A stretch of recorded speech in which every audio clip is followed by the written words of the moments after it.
Hello and welcome to the South Indian. My name is Sudha Swadanand, and as always, I shall bring to you 9 top stories from the south of India. The first story, which is coming up on your screens: 8 dead in the Bengaluru building collapse. BBMP faces the heat. Several officials have been suspended.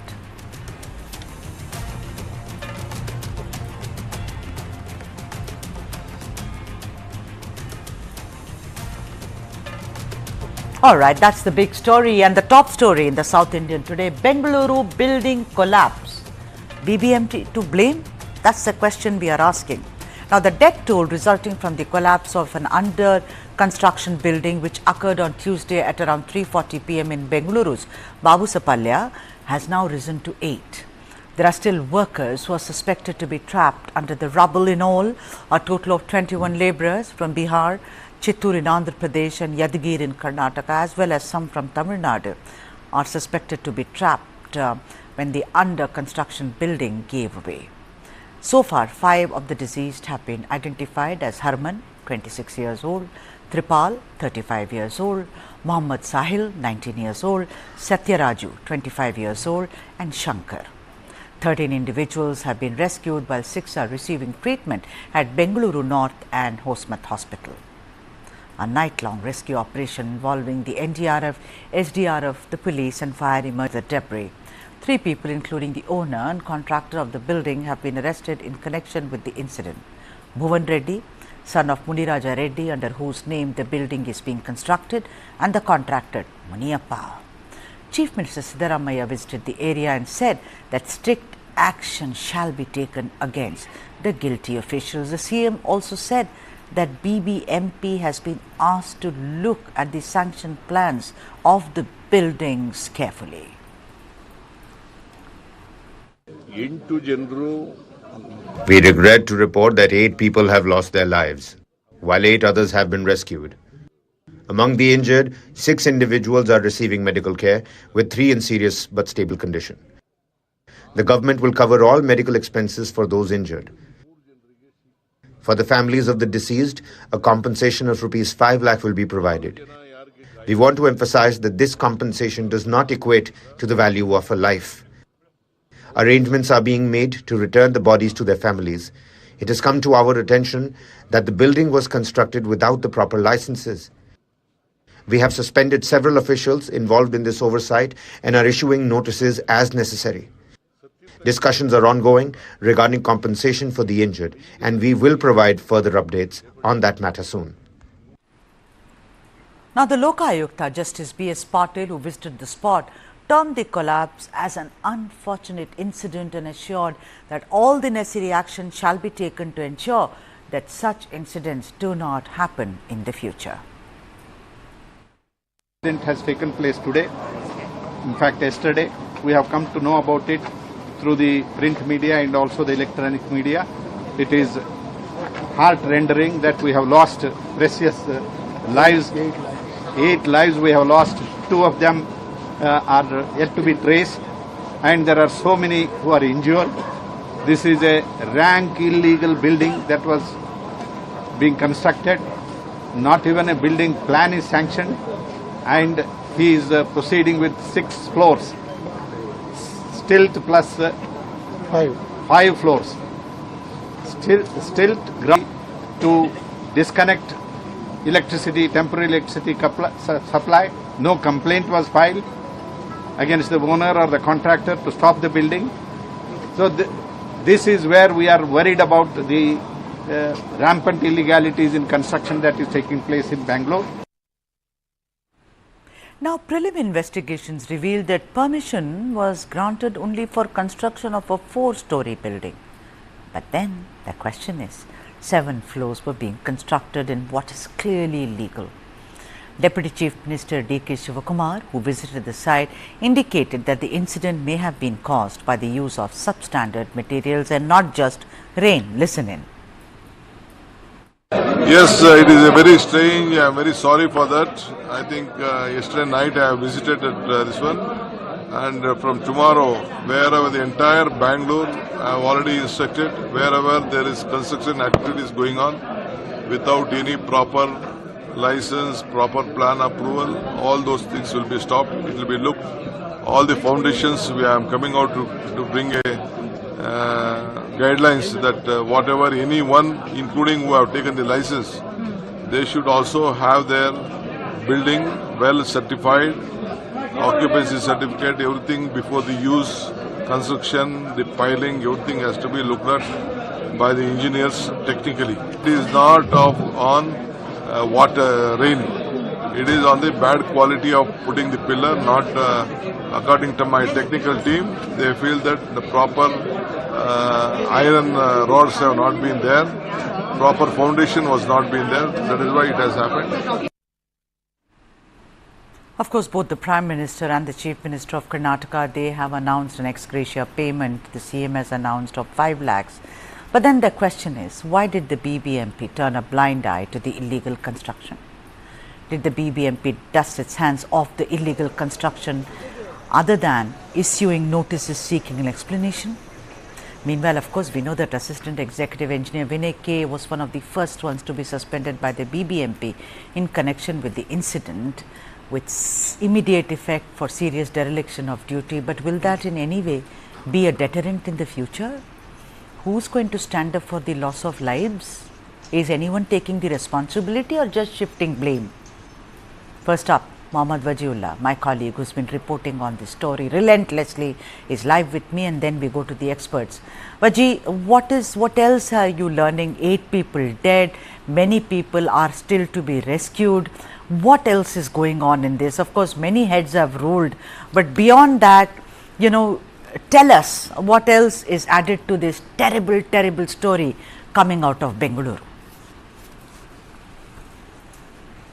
So apart from the deaths, we already know that 8 people have died, but what we don't know is one person is still missing in this entire tragedy, LMI, and the rescue team are still looking for him. It is believed that he was at one of the sheds near this particular building when the building fell, and they're still trying to trace him. His mobile phone has been switched off. It was ringing during the time of the demolition, but since yesterday it has been switched off. And that is why the operation is still going on. It's going to the second day of the demolition, and the intensity has been so ramped high that the operation is still going on. On the other hand, we've seen it from today morning. We've seen how both the government and the opposition leaders are piling up at Babusa Palia at the accident site where this incident happened. And from there, both of them have gone on to say that this is a part of an illegal construction and how things were not done with compliance of the BBMP rules. But the BJP has gone a step further and said that this is how the Congress is trying to plan their brand Bengaluru, when you have every second building not following the rules. So in a way, trying to put the blame on the current government. But one thing we need to know that these buildings did not come up in a year. These buildings have come up 3 times. And the BBMP commissioner who also spoke today has gone on to say that this particular building was a B khata. And it did not have any revenue khata. So if it was a B khata, why was it given a permission for 6th floor? Secondly, when he was building the building, why was there no any official who was doing inspection? If the officials were doing inspection, why did they not stop him? So it clearly gives us an indication that there was connivance. One officer has been suspended. From what we have learned from our sources, inspection is going on in the revenue department also, whether anybody is involved or not. And very soon we will see more and more people being suspended, because the Lokayukta has taken this case very seriously. The Chief Minister who visited the spot has also instructed that this matter and the other matters that where they will find illegal construction, that also will be looked into. So what the current situation is that we are still looking for one person in this entire matter. And apart from that, 3 people have been arrested in this, and the BBMP officials are looking internally into their own department to see who are all involved in this entire matter. On that note, thank you very much, Wajiullah, for joining us on this broadcast. And ladies and gents, 2 experts who know the subject like the back of their palm are just joining us. Sandeep Aniruddhan, who's convener of Citizens Agenda for Bengaluru, and Koshi Varghese, Director, VDB Property Ventures Private Limited. But first, I'll have to take a break, and when I come back, I start the debate on this Bengaluru tragedy.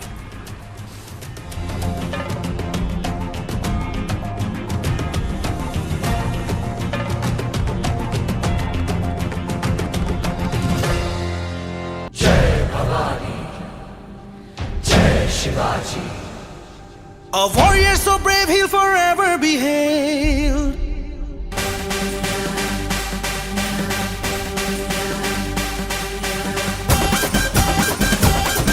Maharashtra is a hit.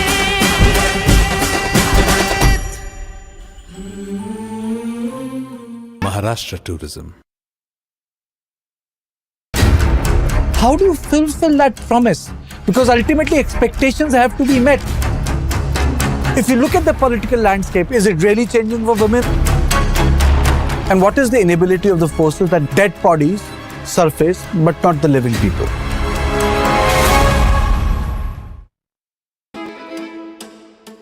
Cooking is an act of love. The first act of love we receive from our mothers in the families. Modern Indian food is all about contemporary and innovative approach to traditional Indian cooking.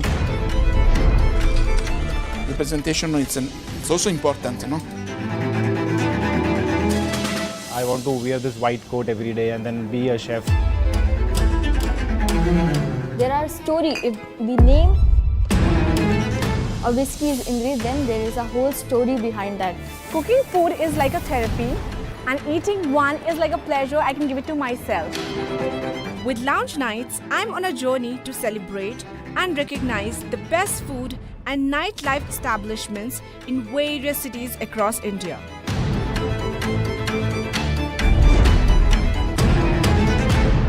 Radical presents Lounge Nights every Saturday and Sunday only on News9 Live.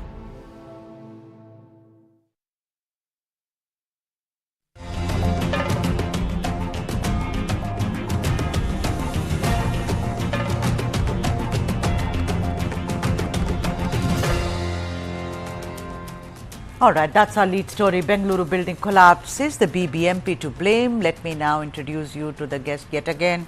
For those who've joined us just now after the break, Sandeep Aniruddhan, convener, Citizens Agenda for Bengaluru is with us, and Koshi Varghese, Director, VDB Property Ventures Private Limited. Both are here. Thank you so much, both, for joining us. Koshi Varghese, let me come to you. Considering you're Director, VDB Property Ventures Private Limited, which means you must be, I'm presuming, in real estate. Tell me something. Do you think the BBMP is most likely to be embroiled in some kind of a corruption here? Because I'll tell you something.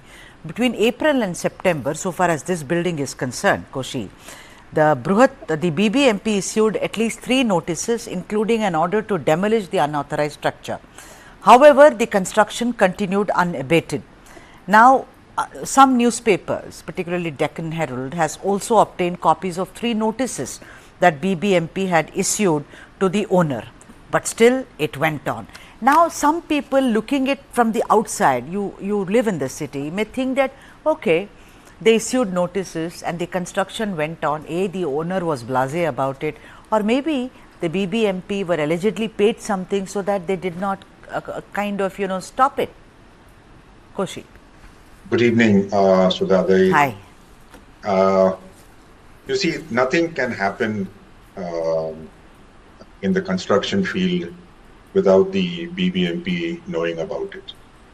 To turn around and say that notices were issued and no reaction or no stoppage happened and that the BBMP was helpless, it doesn't make sense.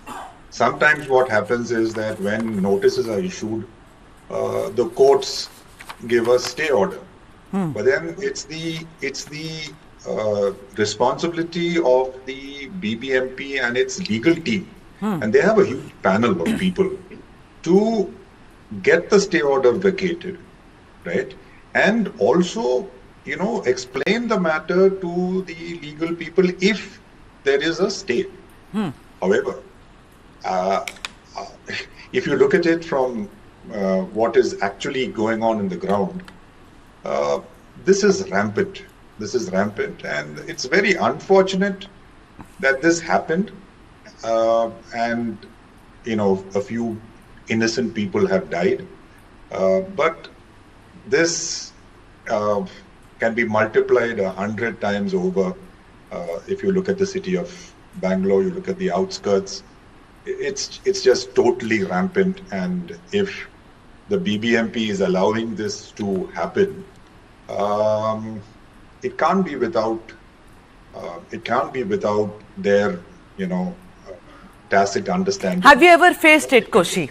Have you as a builder ever faced it? You don't have to, if you don't want to answer that, I'm completely happy with that. But you must have had to also deal with BBMP. How do you manage that? See, every building that I have put up, we have got all the approvals that we need to get, whether it is from the BDA, whether it's from the BBMP, whether it is, NOCs from various departments. We don't violate. I'm very confident about that, and I come from that part of the industry, which I can term as the organized part of the industry, where we follow norms, we follow rules, and our buildings and our drawings are open to scrutiny at any time. Right. Okay. Right? So, yes, people sometimes come to you thinking you don't have the approvals. But when you put down all the approvals and you show whatever else is there, there's nothing much they can do. All right. Sandeep Aniruddhan, let me come to you. Koshi says that he has all the approvals. Sometimes people do come, but then when they see he has all the approvals, there is nothing much to do. That puts the onus on the builder, not on the BBMP, as it were. Would you agree? So in this case, allegedly Bhuvan Reddy and his ilk must have wanted to construct more than 4 floors. And therefore, out of greed, when they wanted to create that and they didn't have the required approvals, they allegedly bribed someone in the BBMP. And also, eyewitnesses say that this is rampant in this area, that you get the local MLA, and the local MLA, I'm not saying local MLA of this area, please, allegedly local MLA of any other place, and then a BBMP official allegedly can be paid and the things get done. So the onus, Sandeep, is on the builder to follow the norms, if you go by what Koshi is saying. Sudha, I would say that the onus is on everybody involved. Firstly, I'd like to point out that it is a comedy that the Chief Minister suddenly comes and says, oh, are there illegal buildings? The open secret is there are thousands of illegal buildings being constructed throughout Bangalore as we speak. And all of them either are violations of plan or they are built without plan approval. And this has become like a normal practice. It's normalized around Bengaluru. So for the Chief Minister to wake up, he lives in Bengaluru, for heaven's sake. Do the Chief Minister, the Deputy Chief Minister and the BBMP Commissioner, do they live on another planet? I mean, all of us know around us there are hundreds of buildings that are all violations. They don't leave setbacks. They don't respect bylaws. Every building will have at least 200 to 300% violation even by bylaws. Many of them are 100% without even a building plan approval. So how does this happen? Now, it is not going to happen just because the builder wants to violate. It is also happening because the officials are colluding. It's happening because the politicians are colluding. It's also happening because the legislators have set up the system to fail. They have brought about laws which are clear violations. Let me point out to you 2 clear violations that happen normally. There is a circular issued by the junior engineers, additional executive engineers, and chief engineers of every zone. Are they doing their job? No. It also, the circular clearly says that the junior engineer and ward engineer have to monitor all construction activity happening in the ward. They should inform the assistant executive engineer and they should they should actually prevent construction of such buildings which either do not have plan approval or are noticed to be violating their plan approval. Is it happening? No. All right. Just hold your thought. Hold your thought. Building collapses, we come to know that. Hold your thought. I have to take a break, Sandeep, and when I come back, we'll speak more on this. Ladies and gentlemen, I'm going to take a break, but when I come back, I'll be in conversation with Koshi Varghese and Sandeep Aniruddhan, and the topic is the tragic collapse of a building in Bengaluru. 8 dead, many missing.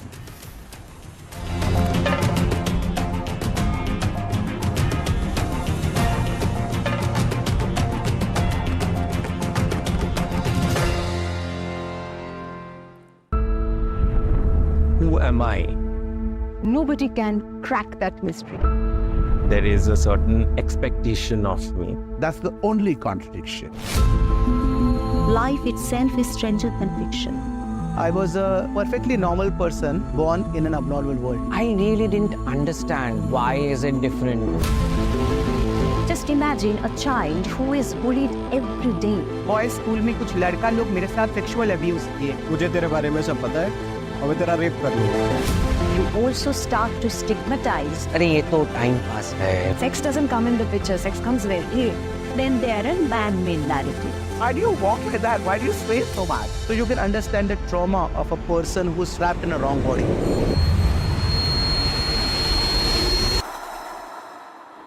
But nothing can bind life. We have to reclaim the lost position. We fought for more than 10 years. Today I'm the mother of the industry. I'm a first transgender member judge.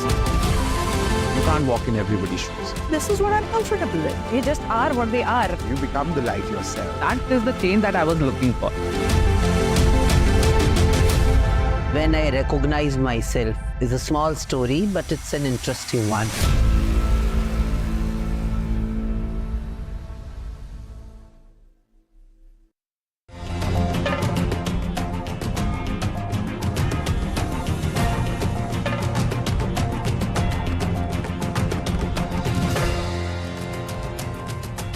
That's the main story today. Bengaluru building collapse. BBMP to blame. I have two experts with me. Let me go to Koshi Varghese, Director, VDB Property Ventures Private Limited. Koshi, tell me something. There is talk, one side is maybe bribery, corruption. But then what about substandard material that has been used?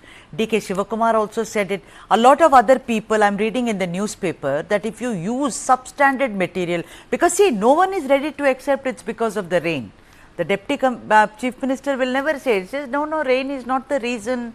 You know, that's another conversation. He's busy building brand Bengaluru and we are all seeing the results. But I'm asking you, Koshi, who is there to check for substandard material, I say? Okay, so let's go back one step before the material comes. You have to first start off with, you know, when you put up a building, you have to do your soil test reports. You have to prepare your structural drawings. All these drawings are normally meant to be vetted even by the BBMP and their engineering division. Leave that aside for a minute. One must actually look at these buildings and actually get structural engineers and structural consultants to turn around and tell you whether the structure itself is safe. Forget the material used. Right? Because today, most of them are using similar material. Our ready-mix concrete is being used for the structure. Now, whether the design is right, because you're building not ground plus 1 or ground plus 2, you're building ground plus 5, ground plus 6. These are high-rise buildings which require so much of work and so much of effort. There is, the depth of your foundations, the size of your foundations, your structure. I mean, we're just very lucky, and I use this word lucky very carefully, that only so many people passed away. Just imagine this building was finished and it was occupied, as it normally would be. What would have been the situation? Nightmare, Koshi. Really? Yeah, and this is there. I mean, it scares the hell out of me when I see this all around me, that, ground plus 6th floor buildings, and you have a structure which has... yeah, but who will you blame? Koshi, quickly, before I go to Sandeep, can we kind of apportion blame here? I mean, Sandeep started by saying, Sudha, all of us are to be blamed. Koshi, quickly tell me in 30 seconds, who do you think should be blamed? No, the blame has to be with the authority that approves or closes shuts a blind eye to this whole. Is it BBMP? Of course, whoever is the planning authority. Sandeep now, that is one part. Secondly, the people doing this, they should be made an example of, and in the courts, etc., they should be having a separate court for such kind of people. I agree. We hear this all the time in different cities like Mumbai, in the hills. People are dying because they are staying. I mean, I know what it means. This falling like a pack of cards has become routine. Sandeep Aniruddhan, let me come to you and give you the last word, as it were. Sandeep, you say, Sudha, all of us are involved. The Chief Minister, Deputy Chief Minister, I mean, you are very bold in saying that all these BBMP, maybe the Commissioner, maybe, executive engineers, maybe people like you and I, the contractor, the builder. But the point is that if you have to unravel this mystery, for those 8 people who are dead today, as young as 19 years old, where should one go and hang the blame? I know these people have been Bhuvan Reddy and Muniappa and Muniraja, they've all been taken into custody. But it is a crime. Don't you think a very strict criminal action should be taken against these people? Yes, Sudha. Firstly, it is dereliction of duty by the ward engineers and the zonal engineers, because it's clearly mentioned in the July circular of 2023 by the Chief Commissioner that they have to not take action after it's being built. They have the power and authority to prevent the construction of those buildings. What these people do is they don't take action, they just wait for them to construct, then they go and issue some notices to cover themselves. But they use it as a tool of extortion, they go and collect money. Secondly, the politicians of the area, as you rightly said, the MLAs and all kinds of those fringe politicians, political workers in the area, they collect bribes from all these violators and they exert pressure on the BBMP not to act against them. So everybody is having a party, making money out of this mess. The government doesn't act. Secondly, see why I'm saying that this system is set up to create these problems is that there is this concept called B register or B khata in Bengaluru. This doesn't exist anywhere else. You can either have a property registration with property ID or you should not have it. But in Bangalore, they allow this nonsense where an unapproved layout, sites that are bifurcated, while they don't qualify as legal sites, you can own them as illegal sites. How is this facilitated? The sub-registrar will register anything you take to them. If the sub-registrar is instructed that if a site that's bifurcated does not have BDA, that is the planning authority's approval, then the sub-registrar should refuse to register it. Instead, they register it. Then what happens? These guys call that as a revenue site and go to the BBMP and apply for permissions. BBMP refuses to give them permission to construct, but they give them something called B khata. Why should you give B khata when it is illegal? The government creates this mess. This is a mess of the government's creation. We should get rid of this concept of B khata. They should either be A khata or nothing else. No layout which is unauthorized should be allowed. The government that is the moot point, that if it is not legal, it should not be authorized at all under any pretense, whatever may be the rules, so that we can avoid deaths like this. And of course, the builder, the contractor, the area engineer, and of course the BBMP, you'll have to face the fire. Just one more point. This entire mess that's happening in Bengaluru from the last 5 years is from one section of business. It's from what you call as a phenomenon of PG slums. There's this whole industry that's come out of nowhere, extremely greedy. They create these pigeon nest kind of buildings to house youngsters who start their careers. These buildings will not conform to any laws. They will build on illegal sites. They will build without plan approval. They'll violate by 200 to 300%, and the rooms themselves are like nests. Yeah, playing on the, I get you. It's playing on the vulnerability. It's like PG, accommodation where the young ones who are starting off their careers are packed like sardines. That building was occupied, at least 100, 200 people would have died. I know. That's what Koshi also said. I've completely run out of time, but as of now, many thanks, Sandeep Aniruddhan, for joining us on this broadcast. And Koshi Varghese, it was... You want to say something, Koshi? Yeah, so that what I feel sad about it, any tragedy that happens in India is this business of giving a value for money. Somebody gives 50,000, somebody gives 2 lakhs, somebody gives 5 lakhs, and everyone thinks that my responsibility is over till the next accident happens. It's such a shame. Now, this is the tragedy of it. This is the tragedy. On that note, Koshi, thank you so much for joining us on this broadcast, and let me now move to my second debate. Chennai YouTuber Irfan has been booked for cutting the umbilical cord of his newborn child without a medical license. It's not only a crime, but it's extremely dangerous. That is coming up after the break. Don't miss it.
This is News9 Live, India's only digital exclusive live stream. For the early adopters, bringing you the news 24/7. For the smart audiences on the smartest TVs. News9 Live. Stream now on your smart TVs.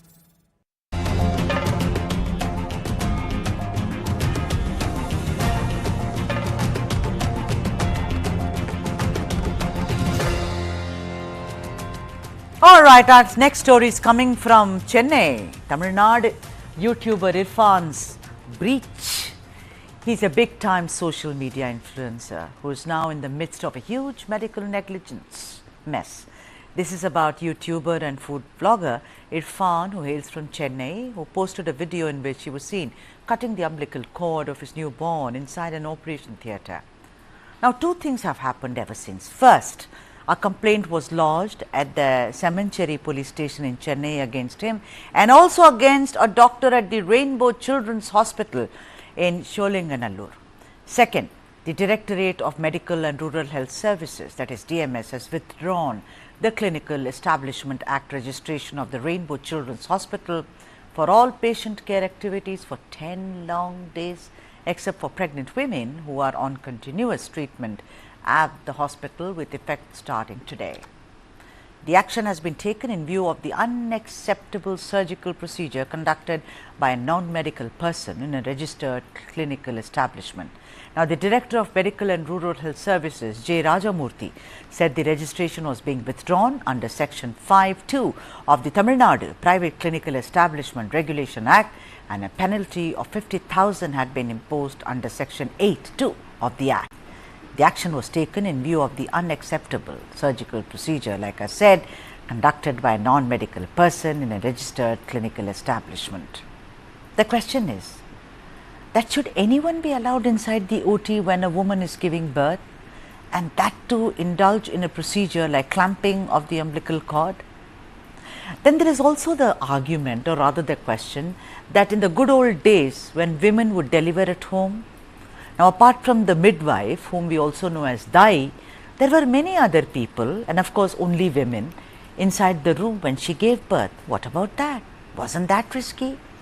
Let's understand why there has been action against Irfan and also the hospital and the doctor who allowed the procedure. And joining me is Dr. Jayashree Gajaraj, Senior Consultant, Obstetrician and Gynecologist from Chennai. Dr. Jairaj, it is such a pleasure, Gajaraj, I beg your pardon, Jayashree Gajaraj, I am such a pleasure to have you and for you to have spared the time. The question I asked Dr. Gajaraj is, remember not in my mother's time, in my grandmother's time, there used to be a room where the women gave birth. The midwife would be called, who was just a neighborhood midwife. She would come, she would touch the stomach and say, today it will happen or tomorrow it will happen. Now, in the context of Irfan, who clamped the umbilical cord, Why is this? Why has he been booked? Why has, this restriction been put on the hospital for 10 days? What is so objectionable about it, Dr. Jayashree?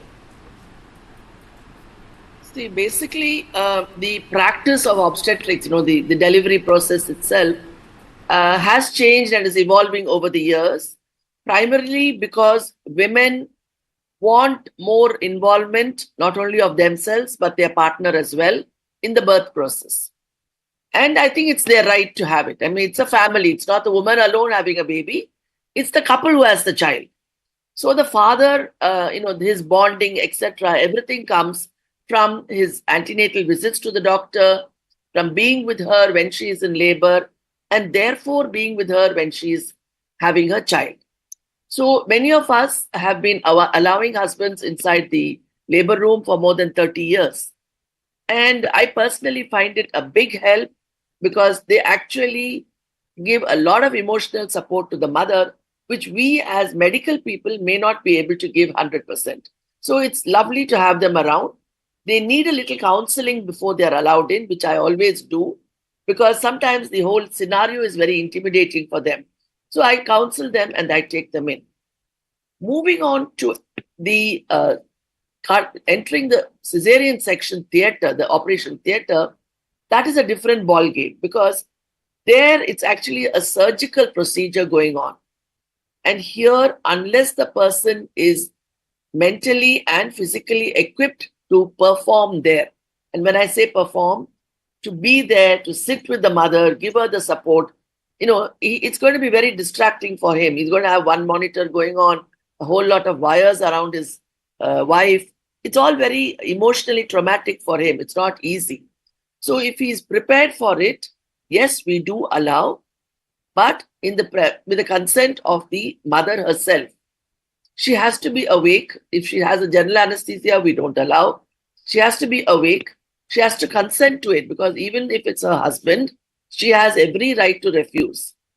Secondly, tell me, Dr. Jayashree, if he was allowed to cut the umbilical cord, the doctor allowed it, right? I mean, don't you think the doctor is equally culpable? Because, see, he may have the mental strength and the confidence to do it, but is he supposed to do it? What if the cut is wrong? What happens?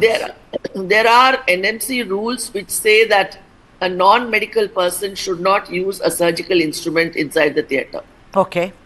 That is quite clear, actually. But cutting the umbilical cord is looked at as an emotional moment for the father. So if he is properly scrubbed and gowned and totally following all the aseptic precautions, there are some doctors who allow it to happen. But he should be equally scrubbed like the surgeon or the surgeon's assistant.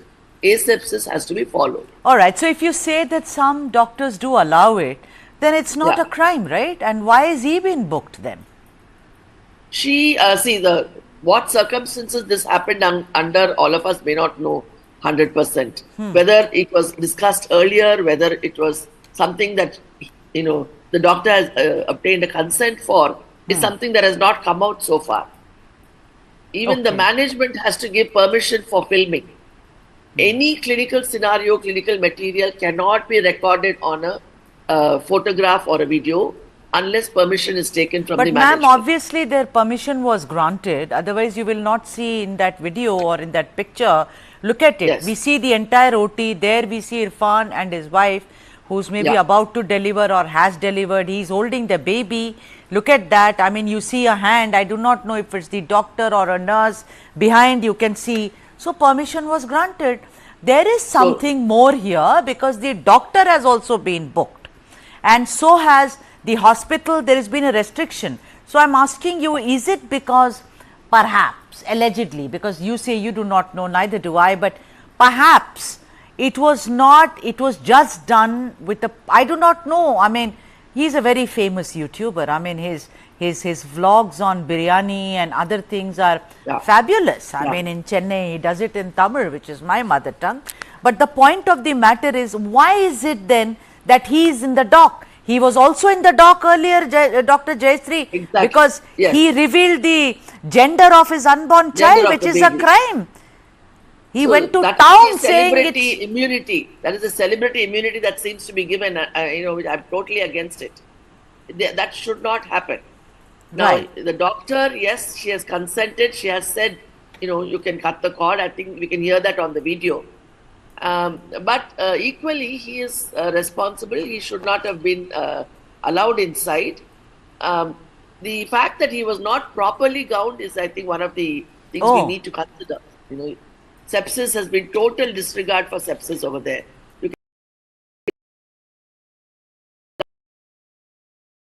The glove he is wearing, but the gown is, forearm is totally exposed. There we have you it. cannot enter a surgical field like that. Right, right. He's not wearing gloves in that picture. You're absolutely right. He is when he holds his newborn daughter, but then not at the time when he is there and he is, look at that picture, ladies and gents.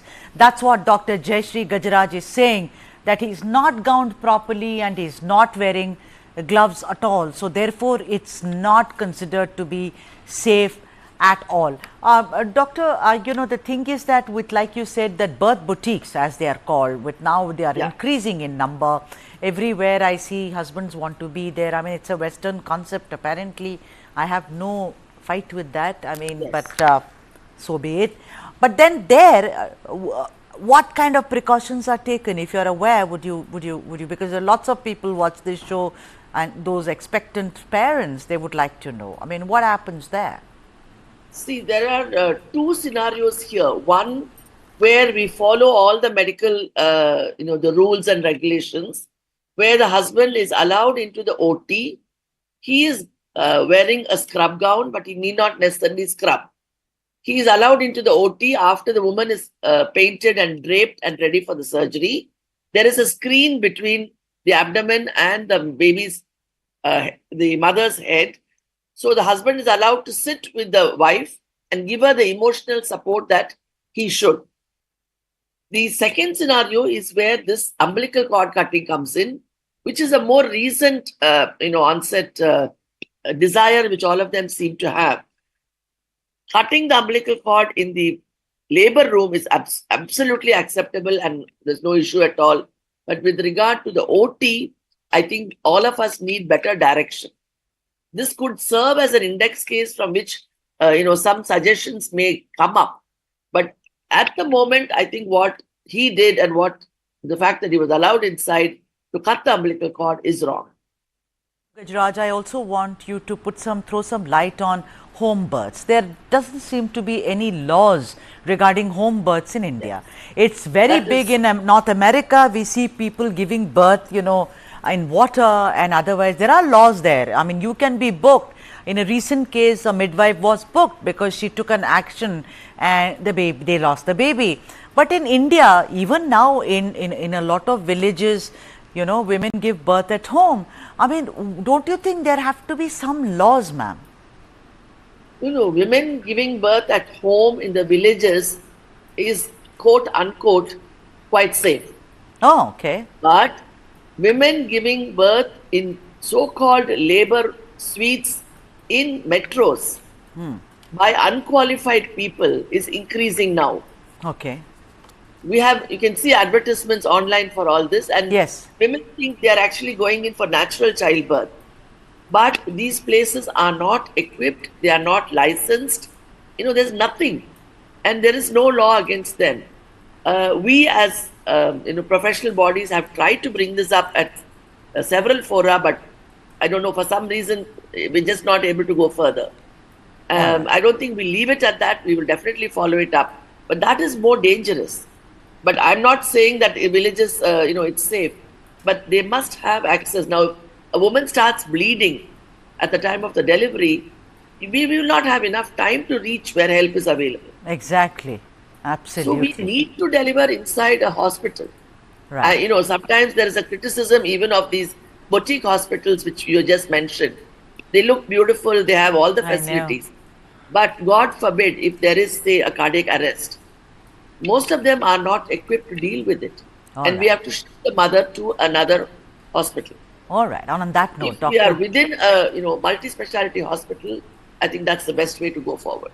On that note, thank you very much, Dr. Jayashree Gajraj, for joining us on this broadcast. Thank you indeed. Very valuable information coming from an extremely senior doctor. Let's move to the next story. The Jagan family feud. Jagan Mohan Reddy files a case against sister Sharmila and mother Vijayamma at the NCLT. That's the next story which is coming up. The family saga, as it were.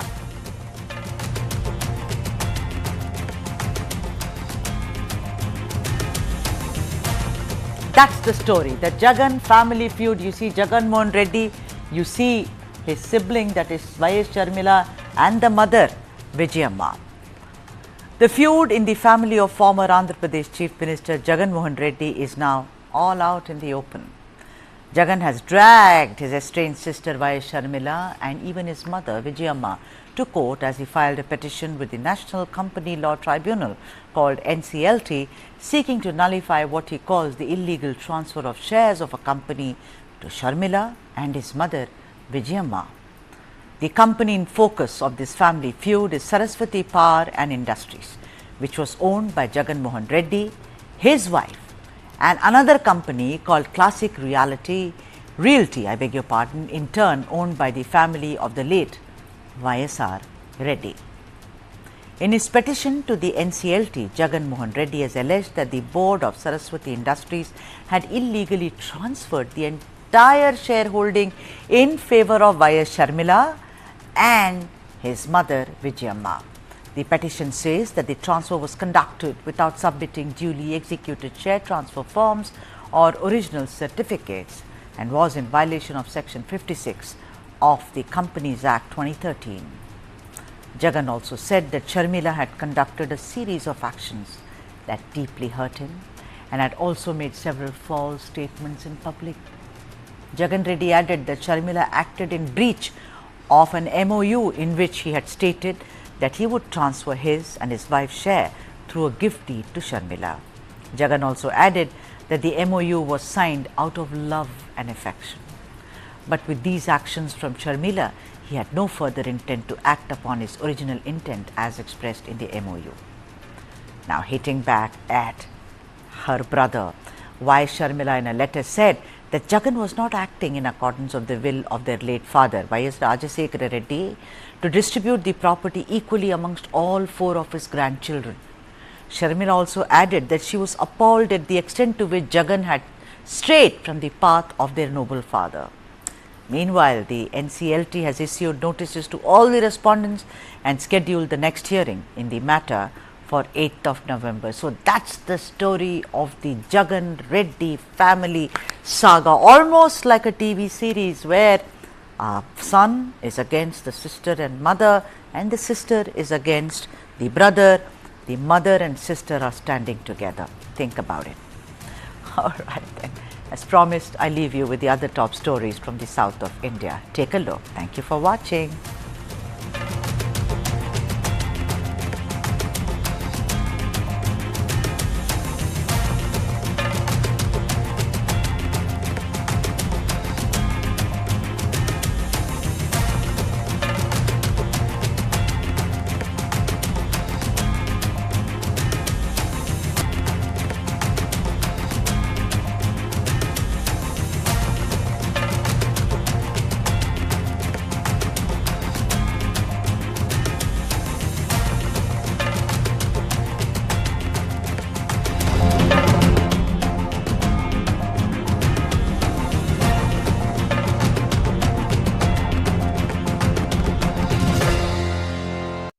For the very first time in our investigation, we unmasked the killer of Ravindra Matre.